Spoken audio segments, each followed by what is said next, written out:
உலகாலம் Sai YouTube channel நேயர்களுக்கு நமஸ்காரம். உங்கள் எல்லோருக்கும் ஓம் சாய்ராம். 10ஆம் தேதி ஜூலை குரு பூர்ணிமா. நம்ம அன்பான சாயிக்கு ரொம்ப ஒரு விசேஷமான நாள். உங்கள் எல்லோருக்கும் குரு பூர்ணிமா நல்வாழ்த்துக்கள். இந்த குரு பூர்ணிமாவை முன்னிட்டு ஒரு அருமையான விஷயம் உங்களோட பகிர்ந்துக்க நான் விரும்புகிறேன்.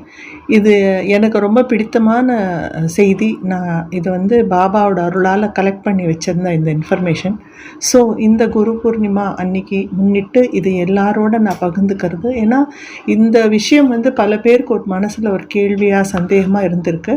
அதை தீரணும் அப்படிங்கிறது என்னோட தாழ்மையான வேண்டுகோள் பாபாயிடம். அதுக்காக அதுக்கு முன்னாடி ஒரு கதையோடு இந்த விஷயத்தை நான் சொல்கிறேன். கதையினால் இது ஒரு லீலை, பாபா நடத்திய ஒரு மிகப்பெரிய லீலை. 1901 அந்த வருஷம் நானா சாஹேப் சந்தோர்கர் இந்த மக்கள் தொகை கண்காணிப்பாளராக அந்த சூப்பரிண்டென்ட், அந்த ஒரு துறைக்கு சூப்பரிண்டென்ட்டாக இருந்தார். அவருக்கு கீழே வாசுதேவ் ஜனார்தன் அப்படின்னு ஒருத்தர் கிளர்க்காக ஹெல்ப் பண்ணுற கிளர்க்காக இருந்தார். அப்போது நானா சாஹேப் வாசுதேவ் கிட்ட சொல்கிறாரு, நம்ம எல்லாருமா நம்ம ஷிரடிக்கு போகலாம் ஒரு நாள் அப்படின்னு சொல்கிறாரு. வாசுதேவுக்கு பாபா பற்றி எதுவுமே தெரியாது, ஷிரடி பற்றியும் தெரியாது. ஆனால் அவர் அவர் பாஸ் சொல்கிறார் இல்லையா, அவர் சம்மதிக்கிறார். அப்போ ஒரு நாள் காலையில் ஒரு 8 மணி அளவில் நானா சாஹேப் சந்தோர்கர், வாசுதேவ் மற்றும் இன்னும் ஒரு 20 பேர் ஒரு பயணத்தில், ஒரு ஆன்மீக பயணம், பில்கிரிமேஜ்னு சொல்கிறோம் இல்லையா, அந்த மாதிரி அந்த பில்கிரிமேஜ் அண்டர்டேக் பண்ணிவிட்டு ஷிரடிக்கு வராங்க. ஷிரடிக்கு நேராக துவாரகா மாய்க்கு வராங்க. அங்கே அவங்க உள்ளே நுழையும் போது பாபா சிலிம் பிடிக்கிறாரு. பாபா புகை பிடிப்பார் தெரியுமா, அந்த பொருளுக்கு பேர் சிலிம். அந்த கூட்டத்திலேயே அந்த 20 பேர் ப்ளஸ் இந்த நானா சாஹேபும் வாசுதேவ், இந்த 22 பேர்லேயே எல்லாரோட வயசில் ரொம்ப சின்னவராக இருக்கிறவர் வாசுதேவ் அப்படிங்கிறவர். ஆனாலும் அவருக்கு இந்த புகை பிடிக்கிறதோ இந்த வேறு ஏதான கெட்ட பழக்கங்களோ எதுவுமே அவர்கிட்ட இல்லை. ஆனால் அந்த கூட்டத்தில் இருக்கக்கூடிய மற்றவங்க எல்லாருமே புகைப்பிடிப்பாங்க. அவங்க மனசுக்குள்ளே ஒரு அதீதமான ஒரு ஆசை வச்சுருந்தாங்க. பாபா இப்போ தான் கரெக்டாக சிலிம் பிடிக்கிறார், எப்படி இருந்தாலும் அந்த சிலிம் நம்ம கைக்கு கிடைக்கணும், நமக்கு அதுலேருந்து ஒரே ஒரு பஃப் கிடைக்கணும், அதாவது ஒரே அந்த ஒரு வாட்டி நம்ம இழுத்து பிடிக்கணும். ஏன்னா பாபாவோட வாயில் வச்சு அந்த சிலிம் மகா பிரசாதம், அதுலேருந்து நமக்கு ஒரு இது கிடச்சதுன்னா நமக்கு அவ்வளோ பெரிய பாக்கியம், நம்ம கஷ்டங்கள்லாம் தீரும் அப்படின்னு அவங்க ஒரு மனசில் ஒரு கோரிக்கையை வச்சுட்டு அந்த எதிர்பார்ப்போடு அங்கே இருந்தாங்க. ஆனால் பாபா என்ன பண்ணார், அந்த சிலிமை கொண்டு போய் வாசுதேவ் கையில் கொடுத்தாரு. வாசுதேவ் சிலிமெல்லாம் பிடிக்கவே மாட்டார். அவர் அப்படியே கொஞ்சம் யோசித்து தயங்கினாரையோ, எப்படி இந்த மாதிரி இதெல்லாம் நான் பிடிக்க மாட்டேனே, எனக்கு தேவையில்லை அப்படின்னு யோசிச்சுட்டே இருக்கும்போது நானா சாஹேப் பக்கத்தில் அவர் காதில் சொல்கிறாரு, உனக்கு கிடச்சிருக்க மிகப்பெரிய பாக்கியம், இதை நீ புறக்கணிக்காத, தயவு பண்ணி பாபா கையிலேருந்து அந்த சில்லம் வாங்கிட்டு நீ அதை பயன்படுத்து அப்படின்னு. சரி, பாபா நானா சாஹேப் இவ்வளோ காலமாக பாபா கிட்ட வந்துட்டுருக்காரு, அனுபவத்தில் சொல்கிறாருன்னு சொல்லிட்டு அவர் எடுத்துட்டு 3 தடவை அந்த புகையை பிடித்து விடுறாரு. அதுக்கப்புறம் அந்த சிலிமை பாபாக்கே திருப்பி கொடுத்துட்டார். ஆனால் அது பாபா அதுக்கப்புறம் யாருக்குமே கொடுக்கல. பொதுவாக பார்த்திங்கன்னா துவாரகா மாயில் இருக்கும்போது பாபா என்ன பண்ணார், அவர் இவருக்கு சொல்லுவார், குஷ்டன் நோயாளி இருக்கார் இல்லையா, அவர்கிட்ட சொல்வார், இந்த மாதிரி எனக்கு அந்த சிலிமை பற்ற வச்சு கொடு, நம்ம நீ முதல்ல பிடி, அதுக்கப்புறம் மற்றவங்களுக்கெல்லாம் கொடுக்கலாம் அப்படிங்கிறத அவர் சொல்வார். அப்போ அந்த மாதிரி இந்த தடவை செய்யாமல் அந்த சிலிமை பாபா எடுத்து வச்சுக்கிட்டாரு. இந்த ஒரு சம்பவம் அப்படிங்கிறது மிகப்பெரிய ஒரு மாற்றத்தை வாசுதேவோட வாழ்க்கையில் ஏற்படுத்தினது. என்னன்னு பார்த்தீங்கன்னா, அதுக்கப்புறமா அவருக்கு நிறைய ப்ரமோஷன்ஸ், அவரோட பணி பண்ணுற இடத்துல அவருக்கு நிறைய ப்ரமோஷன்ஸ் கிடச்சிது. அதுக்கப்புறம் அவர் ரிட்டையர் ஆகிற சமயத்தில் ஒரு நல்ல பென்ஷன், தாராளமாக உட்காந்து சாப்பிட்ற அளவுக்கு ஒரு பென்ஷன் கவர்மெண்ட் கிட்டேருந்து கிடச்சிது. அதுக்கப்புறமும் அவர் என்ன பண்ணார், ஒரு தொழில் ஆரம்பித்தார். என்னென்னா சத்பாய் வாட்டர் சப்ளை அப்படின்னு ஒரு கம்பெனி ஆரம்பித்தார். அந்த கம்பெனிக்கு ஒரு மேனேஜிங் ஏஜெண்ட்டாக இருந்துட்டு அதுலேருந்து அவருக்கு நிறைய பணம் அவர் சம்பாதிச்சு ஷோலாப்பூர் கோப்பர்காம் எலக்ட்ரிக் கம்பெனிக்கு அவர் ஒரு ஏஜெண்ட்டாகவே ஆயிட்டார். அந்த மாதிரி பார்த்துக்கோங்க, ஒரு சிலிம் பிடிச்ச அடுத்த ஒரு கொஞ்ச நாட்களுக்குள்ளேயே அவரோட தலையெழுத்தே அப்படியே அருமையாக மாற்றி கொடுத்துட்டாரு பாபா. ஸோ அவர் வந்து அதை நினச்சிப்பார், ரொம்ப பணக்காரர் ஆகிட்டார், வசதி வாய்ந்த ஒரு வாழ்க்கை வாழ்ந்துட்டு இருந்தார். வாசுதேவோட முழு நம்பிக்கை என்ன, அவர் என்ன நினச்சாருன்னா, பாபா கிட்ட நான் போய் இருக்கலை அப்படின்னா எனக்கு இந்த வாழ்க்கை கிடச்சிருக்காது. அவர் கொடுத்த அந்த சிலிமை நம்ம ஏற்றுக்காமல் அதை பிடிக்காமல் இருந்திருந்தோன்னா எனக்கு இந்த இவ்வளோ அளவுக்கு லைஃப்பில் சக்ஸஸ் கிடச்சிருக்காது. அப்போது பாபா செஞ்ச மிரக்கல் எது மூலமாக செஞ்சார்? அந்த சிலிம் மூலமாக தான் அந்த லீலையை வந்து வாழ்க்கையில் வாசுதேவனோட வாழ்க்கையில் வந்து பாபா நடத்தினார். இப்போ கேள்வி என்ன எழுப்போம் எல்லார் மனசில், சாதாரண மக்கள் மனசில் என்ன கேள்வி எழும்போன்னா, அந்த சிலிம் வந்து பிடிச்சா நம்ம வாழ்க்கை மாறுமா? அப்போ பாபா நம்ம கையில் கொடுத்தா நம்ம வாழ்க்கை மாறுமா அப்படிங்கிற கேள்வி. அப்போ எனக்கு வரலையே, உனக்கு வரலையே. அப்போ அங்கே இருக்கிற பக்தர்களே யோசிப்பாங்க, அன்றைக்கி அவனுக்கு மட்டும் கொடுத்தாங்க, அந்த 20 பேருக்கு கொடுக்கல அப்படிங்கிறது. ஆனால் அது வந்து பாபாவுக்கு தெரியும், யாருக்கு எந்த காலகட்டத்தில் என்ன கொடுக்கணும், எப்படி கொடுக்கணும், யாருக்கு என்ன தகுதி இருக்குது அப்படிங்கிறது வந்து அவருக்கு தெரியும். பொதுவாகவே அவர் எல்லாருக்கும் அந்த சபா மண்டபத்தில் உட்கார்ந்த போது எல்லாருக்கும் வரிசையாக கொடுத்துட்டு வர்றவர் அன்றைக்கி யாருக்குமே கொடுக்கல. அதுக்கான காரணம் அவருக்கு மட்டும்தான் தெரியும். அது என்னன்னா, அவர் வந்து பிரத்யேகமாக வாசுதேவன்ற அந்த பக்தனுக்கு ஒரு வாழ்க்கை பெரிய மாற்றத்தை உருவாக்கணும்னு நினச்சி அந்த மாதிரி செஞ்சார். இதுக்கு வந்து பார்த்திங்கன்னா ஒரு பேர் உண்டு, இந்த மாதிரி ஒரு செயலுக்கு வந்து பேர் உண்டு. அதுக்கு பேர் வந்து சக்தி பாட். சக்தி பாட் அப்படின்னா நல்ல விஷயங்கள், பாபா வந்து அவர்கிட்ட இருக்கக்கூடிய ஒரு தெய்வீக எனர்ஜியை வந்து அந்த வாசுதேவோட உடலுக்குள்ள இந்த சிலிம் மூலமாக கொடுத்து அவரோட வாழ்க்கை தரத்தை மாற்றி அவருக்கு ஒரு நல்ல ஒரு வாழ்க்கை அமைச்சு கொடுத்துருக்காரு. இந்த மாதிரி நம்ம வந்து சச்சரித்திரத்தில் பார்த்தோன்னா நிறைய பேர் இருக்காங்க. அந்த நிறைய பேரில் யார் யார் பாபா கிட்ட இப்பேற்பட்ட சக்தி பாட்டெல்லாம் வாங்கியிருக்காங்க அப்படின்னு பார்த்தோம்னாக்கா, ஒரு உதாரணத்துக்கு கபர்டே அப்படின்னு நமக்கு தெரியும். அவர் ஒரு பெரிய பக்தர். அவரோட மனைவி வந்து பாபா மீது அதீத பக்தி. சாப்டர் 27வது சாப்டரில் வரும். அப்போது பாபாவுக்கு வந்து நைவேத்தியம் கொண்டு வந்து வச்சுட்டு உட்காந்து பாபாவையே பார்த்துட்ருப்பாங்க. அப்போ பாபா அவளை பார்த்து கிட்ட கூப்பிட்டு, முன் ஜென்மத்தில் அவளோட சாப்பாடு கடகடன்னு சாப்பிட்ருவார் அவள் கொடுத்தது. அப்போ எல்லாரும் கேட்பாங்க, என்ன இந்த ஓரவஞ்சனை உனக்கு அப்படிங்கிற போது, ஓரவஞ்சனை இல்லை, பல ஜென்மங்களாக இவ என் கூட பயணம் பண்ணிட்டு இருந்தா. போன ஜென்மத்தில் வந்து இவ பசுமாடாக பிறந்திருந்தா.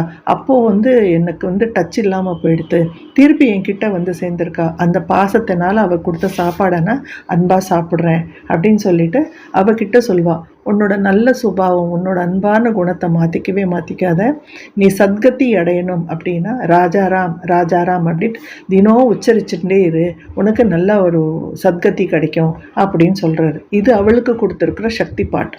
இது எல்லாருக்கும் கொடுத்தாரான்னா கொடுக்கல. இப்போது சாப்டர் 31 அப்படின்னு பார்த்தோன்னா, விஜயானந்த் அப்படின்னு ஒரு சன்னியாசி சென்னையிலேருந்து வராரு. அவர் வந்து கொஞ்ச நாள்லேயே வந்து திருப்பி ஊருக்கு போகணும், அங்கே அம்மாவுக்கு உடல்நிலை சரியில்லைன்னு சொன்னோடனே பாபா அவர் மீது கோவப்படுறார். ஆனால் பாபாவுக்கு அவரோட வாழ்க்கை வந்து முடிய போகிறது, அந்த உடல் வந்து இனிமேல் இருக்க போகிறது இல்லை, உயிர் அந்த உடலில் இருக்க போகிறது இல்லைன்னு தெரிஞ்சு அவருக்கு சொல்கிறாரு, நீ இந்த மாதிரியா இருக்கிறதுனா என்னத்துக்கு சன்னியாசம்லாம் எடுத்துட்ட, அம்மா மீது பற்றுள்ளவனுக்கு எதுக்கு சன்னியாசம் அப்படின்னு அவரை கோச்சிக்கிட்டு, இங்கேயே நீ இருந்து 3 வாரத்துக்கு சப்தாகம் பண்ணு, அது முடிஞ்சிடுச்சுன்னு அவர் சொன்ன உடனே அவரோட நேரம் நெருங்கிடுத்துன்னு ராம விஜயம் படி அப்படின்றாரு. ராம விஜயம் படின்னு சொல்கிறதும் ஒரு விதமான சக்தி பாட்டு. அது படிக்கும்போதே அவருக்கு வந்து கொஞ்ச நேரத்திலே அவரோட உயிர் பிரிஞ்சிருச்சு படே பாபாவோட மடியில். ராம விஜயம் அப்படின்னா என்னென்னா, தெய்வத்துக்கு ரொம்ப பிடித்தமான ஒரு விஷயம். அவரை வந்து மகிழ்விக்கிறதுக்காக நம்ம படிக்கக்கூடிய ஒரு ரொம்ப புனிதமான நூல் வந்து ராம விஜயம். அதே போல் அடுத்தது இன்னொரு பார்த்தீங்கன்னா, பாலாராம் மான்கர் ஒருத்தன் இருக்கா, அப்படின்னு ஒரு பக்தர் இருந்தார். அவருக்கு வந்து மன அமைதியே இல்லாமல் இருந்தார். பாபா கிட்ட வந்தார். பாபா என்ன சொன்னார், 12 ரூபா கையில் கொடுத்து மச்சிந்திரி காடு போ, அங்கே போய் உட்காந்து நீ தியானம் பண்ணு அப்படின்னார். அது அவருக்கு கொடுத்த சக்தி பாட். அங்கே போய் உட்காந்து பாபா, ஷிரடியில் மட்டும் நான் இல்லை, உலகமெங்கும் நான் இருக்கேன், நான் மச்சீந்திரகட்லையும் இருக்கேன் அப்படிங்கிறது அவருக்கு வந்து அந்த ப்ரூவ் பண்ணிட்டோன்னே அவர் மனசெல்லாம் மாறி பாபா மீது முழு நம்பிக்கை வந்து அவர் ஊருக்கு திருப்பி பர்மனெண்ட்டாக பாபா கிட்டே வந்துட்டு, பாபாவுக்கு முன்னாடி அவர் வந்து பாபா கண்ணெதிர்க்கே அவர் வந்து அவரோட உயிர் பிரிந்தது. ஸோ இது ஒரு வகையான சக்தி பாட்டு. நம்மளுடைய ராதாகிருஷ்ணமாயி அம்மா இருக்காங்க. அந்த ஆயிக்கு வந்து லக்ஷ்மிபாய் ஷிண்டே போயிட்டு தினம் பாபாவுக்கு ரோட்டி அதெல்லாம் கொடுப்பாங்க, பாயசம் அதெல்லாம் கொடுப்பாங்க. அதுலேருந்து ஒரு சிறு பகுதி தினம் பாபா வந்து ஆயிக்காக கொடுத்து அனுப்புவார். அந்த கொடுத்து அனுப்பிச்சு சாப்பிட்ட அந்த உச்சிஷ்ட அப்படின்வாங்க. அவர் சாப்பிட்ட மிச்சத்தை வந்து ராதாகிருஷ்ணமாயி தினம் சாப்பிட்டது. அது அவங்களுக்கு பாபா கொடுத்த சக்தி பாட். அதனால் அவங்களுக்கு இருந்த பயங்கரமான சக்திகள், அவங்க ஒரு சித்த யோகினியே ஆயிட்டாங்க. இது அவங்களுக்கு பாபா கொடுத்துருக்கிற ஒரு பெரிய வரப்பிரசாதம். நம்ம ஷாமாவையே எடுத்துக்கோங்களேன். ஷாமா வந்து கோவக்காரரு, ரொம்ப படிப்பறிவு இல்லை, ஆனால் பாபாவுக்கு சேவை செய்யணுன்ற ரொம்ப ஆசை உள்ளவர். அவருக்கு ஒரு நல்ல கதி கிடைக்கணும் அப்படிங்கிறதுக்காக அங்கே வந்திருந்த ராமதாசியோட சண்டை போட்டா மாதிரி போட்டு அவர்கிட்ட இருக்கிற விஷ்ணு சாஸ்திரநாமத்தை வாங்கி ஷாமா கிட்ட கொடுத்து, இதை படி நீ ஒரு நல்ல உன்னத நிலைமைக்கு வருவேன்னு சொல்லி கொடுத்தார். அதுவும் ஒரு வகையான சக்தி பாட்டு. நம்ம பிவி தேவன் ஒருத்தர் இருந்தார். அவருக்கு ரொம்ப நாளாக தியானேஸ்வரி படிக்கணும்னு ரொம்ப ஆசை. ஆனால் அவரால் தியானேஸ்வரி கையில் எடுத்தால் கான்சன்ட்ரேட்டே பண்ண முடியல. அது அவரால் முழுக்க அது அந்த ஆரம்பிக்கவே முடியாமல் தடங்கல் பட்டுண்டே இருக்கார். ஸோ அவர் என்ன நினைப்பார், பாபா கிட்ட போயிட்டு உட்காந்தோன்னா நம்மளால் படிக்க முடியும்னு. அங்கேயும் வந்து அவரால் செய்ய முடியல. ஆனால் பாபா வந்து அவர் மான்கர் கிட்ட போய் எதேதோ கேட்டதுக்கப்புறமும் பாபா அந்த விஷயத்தை தெரிஞ்சுட்டு உணர்ந்து இவரை கூப்பிட்டு நல்லா திட்டு கிட்டத்தட்ட அடிக்கவே போயிட்டு அவர்கிட்ட நிறைய தட்சிணையை வாங்கி, இப்போ போய் உட்காந்து நீ அந்த இடத்துல போய் உட்காந்து படி அப்படின்னு சொல்லி அவரே அவர் வாயால் சொல்கிறார். அது சொன்னதுக்கப்புறம்தான் தேவுக்கு வந்து தியானேஸ்வரியை படிக்கவும் முடியறது, புரிய வந்தது. இது அவருக்கு கொடுக்கப்பட்ட சக்தி பாட்டு. இதுக்கப்புறம் பார்த்திங்கன்னா துரந்தர் சகோதரர்கள் 50வது அத்தியாயத்தில் வருவாங்க. 4 பேர் வருவாங்க பாபாவை தேடி.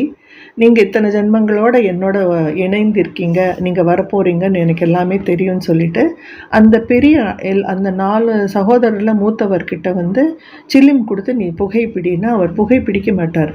ஏன்னா அவருக்கு வந்து ஆஸ்மா நோய் இருக்குது. ஆனால் பாபா வந்து கண்டிப்பாக நீ பிடிச்சே ஆகணும் அப்படின்னு சொல்லி இன்சிஸ்ட் பண்ணுறாரு.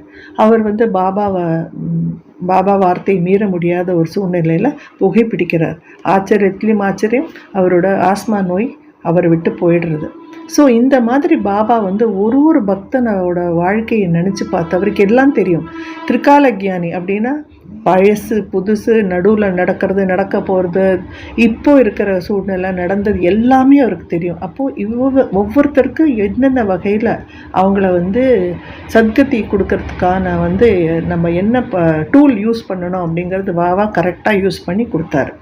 இப்போ இந்த சில்லிம் அப்படிங்கிற ஒரு விஷயத்துக்கு நம்ம வருவோம். என்ன இருக்குது இந்த சில்லிமில்? சாதாரண ஒரு மண் குழா மாதிரி இருக்கும். இதில் என்ன இவ்வளோ பெரிய விஷயம்? சில்லிம் பிடிச்சா யாருக்காவது கொடுத்தா அவங்களுக்குலாம் இவ்வளோலாம் மாறுமா அப்படின்னு நம்ம நார்மல் மனுஷங்க தானே, நம்ம மனசில் இந்த மாதிரி எண்ணங்கள் வரும். ஆனால் இந்த சில்லிம் அப்படிங்கிற ஒரு விஷயம் பார்த்திங்கன்னா அது வந்து ஒரு பஞ்ச தத்துவங்களை கொண்டு இருக்கக்கூடிய ஒரு விஷயம். இந்த பஞ்ச தத்துவங்களை, அதாவது நிலம், ஆகாசம், தண்ணீர், நெருப்பு, இந்த மாதிரி எல்லாமே 5 தத்துவங்கள் இருக்கு இல்லையா? இந்த 5 தத்துவங்களை யாரோட கண்ட்ரோலில் இருந்தது? நம்ம பரம்பொருள் சாய்பாபாவோட கண்ட்ரோல். அவர் வந்து யூனிவர்சல் காட். இந்த 14 லோகங்களுக்கும் அவர் அதிபதி. அவரோட கண்ட்ரோலில் தான் இந்த எல்லா 5 பஞ்சபூதங்களும் அவரோட சக்தியில் கண்ட்ரோலில் இருந்தது. அப்போது இந்த சில்லிம்னு என்னென்ன இருக்குதுன்னு பார்த்திங்கன்னா மண்ணால் செய்யப்பட்டது. அதாவது நம்மளுடைய பூமி, அதை சுற்றி வந்து ஒரு ஈரத்துணி வந்து சுற்றணும் அதை பற்ற வைக்கிறதுக்கு முன்னாடி. அப்போது தண்ணி ஆயிடுச்சு. அதை பற்ற வைக்கிறதுக்கு நெருப்பு வேணும், நெருப்பாயிடுத்து. அதை இழுத்து பிடிக்கிறதுக்கு காற்று வேணும், அப்போ காற்றாயிடுது. அது பரப்பு அப்படி அந்த பிடிச்ச காற்றை வந்து அந்த இழுத்து பிடிச்ச அந்த புகையை வந்து வெளியில் விடுறதுக்கு ஓப்பன் ஸ்பேஸ், ஆகாயம் வேண்டியிருக்கு. ஸோ இதில் 5 பஞ்ச தத்துவங்களும் அவ்வளோ அருமையாக இந்த சில்லிமில் அடங்கியிருக்கு. அதனால்தான் பாபா வந்து சில்லிமும் பிடிச்சாரு. யாருக்கு அது வந்து பயன்படும்னு பார்த்து அது மாதிரி அவங்களுக்கு அது அப்பப்போ கொடுத்து அவங்களுக்கு அந்த ஒரு கிரேஸ் வந்து அவர் வந்து அவங்க மேலே பெஸ்டோ பண்ணார். ஸோ இந்த மாதிரி விஷயங்கள் தான் நம்ம வந்து சச்சரித்திரம் படிக்கும்போது கண்டிப்பாக ரொம்ப கவனமாக தெரிஞ்சுக்க வேண்டியது இது எல்லாம் தான். ஏன் இதை செஞ்சார் பாபான்னு ஃபஸ்ட்டு இந்த கேள்வி நமக்குள்ளேயே நம்ம கேட்கணும். இது எல்லாரும் செய்யலையே பாபா, இப்போ இவருக்கு இந்த மாதிரி செஞ்சார், மற்றவங்களுக்கு ஏன் செய்யலை அப்படிங்கிறது வந்து நம்ம நம்மளை நாமளே கேட்டுக்கணும். அதை கேட்டுக்கும் போது தான் நமக்கு இதுக்கான பதில்கள் வரும். எல்லாமே எல்லா இடத்துல எழுதிப்பட்டு இருக்காது. சிலதெல்லாம் நம்ம சிந்திக்கணும். அதே மாதிரி பாபாவோட ரொம்ப லயமாயிட்டோம் அப்படின்னா நமக்கு இதெல்லாம் புரிய ஆரம்பிச்சிருக்கோம். ஸோ இந்த விஷயங்கள்லாம் கண்டிப்பாக உங்களுக்கு ரொம்ப பயன்படும் அப்படின்னு நான் கட்டாயமாக நினைக்கிறேன். ஏன்னா இது பாபாவோட அருளால் பேசப்பட்ட விஷயங்கள். இன்னும் பல விஷயங்கள் நம்ம தெரிஞ்சுக்கிறது இது கடல்ங்கிறது இல்லை, ஆகாசம், கடல், அந்த மாதிரி எல்லாத்தையும் சேர்ந்து இருந்தால் எத்தனை விஷயம் இருக்கோ அதையும் மீறி அதையும் தாண்டி பாபா பற்றின தகவல் இருக்குது. அவரை பற்றி தெரிஞ்சிக்க வேண்டிய விஷயம் இருக்குது. இந்த ஜென்மம் போதாது, பரவாயில்ல, it is never too late. அதனால் நம்ம சாயோட பாதத்தையே நாடி இருப்போம். அது கண்டிப்பாக நமக்கு நல்லதே நடக்கும். ஓம் சாய்ராம்.